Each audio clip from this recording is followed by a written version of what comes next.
మీరు తీసుకునే అదే మందులు, అదే నాణ్యమైన మందులు, కానీ సగం ధరకే.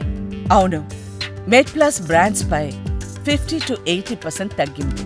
హలో నమస్తే, నా పేరు doctor Suresh Kumar Panaganti, pediatric intensivist, head of the department pediatrics, Yashoda hospitals, Hyderabad. పిల్లల్లో ఓవరాల్గా హెల్తీ ఉండటానికి మనం చేయాల్సినటువంటి సూచనలు ఇప్పుడు తెలుసుకుందాం. పిల్లల హెల్త్ అనగానే కేవలం ఫిజికల్ హెల్త్ మాత్రమే కాదు, physical health, mental health, emotional health, వీటన్నిటి గురించి కూడా మనము ఈక్వల్ ఇంపార్టెన్స్ ఇవ్వాల్సినటువంటి అవసరం.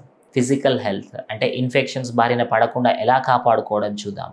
శుభ్రమైనటువంటి నీరు, శుభ్రమైనటువంటి ఆహారం అండ్ వ్యాక్సినేషన్స్. చాలా వరకు పిల్లల్లో డిసీజెస్ వ్యాక్సిన్ ప్రివెంటబుల్, అంటే కరెక్ట్ టైంలో మనము దానికి కరెక్ట్ వ్యాక్సినేషన్ కనుక తీసుకోగలిగితే కనుక చాలా వరకు ఇన్ఫెక్షన్స్ మనం కాపాడుకోగలుగుతాం. మనం ఇప్పుడు వర్షాకాలంలో చూస్తే కనుక డయేరియల్ డిసీజెస్ వచ్చే అవకాశం ఉంటుంది. సో దానికి చిన్నపిల్లల్లో లెస్ దెన్ 8 months అయితే కనుక దానికి కూడా వ్యాక్సిన్ తీసుకోవాల్సి ఉంటుంది. అండ్ వర్షాకాలంలో మనము ఇన్ఫ్లుయెన్జా కేసెస్ ఎక్కువ చూస్తాము, దానికి కావాల్సినటువంటి వ్యాక్సినేషన్, ఇవన్నీ కూడా వ్యాక్సినేషన్స్ చాలా ఇంపార్టెంట్. అలాగే మెంటల్ హెల్త్ అంటే పిల్లల్లో మానసిక రోగం రాకుండా కాపాడుకోవటం, మానసికంగా ఆరోగ్యంగా ఉండటం కూడా చాలా ఇంపార్టెంట్.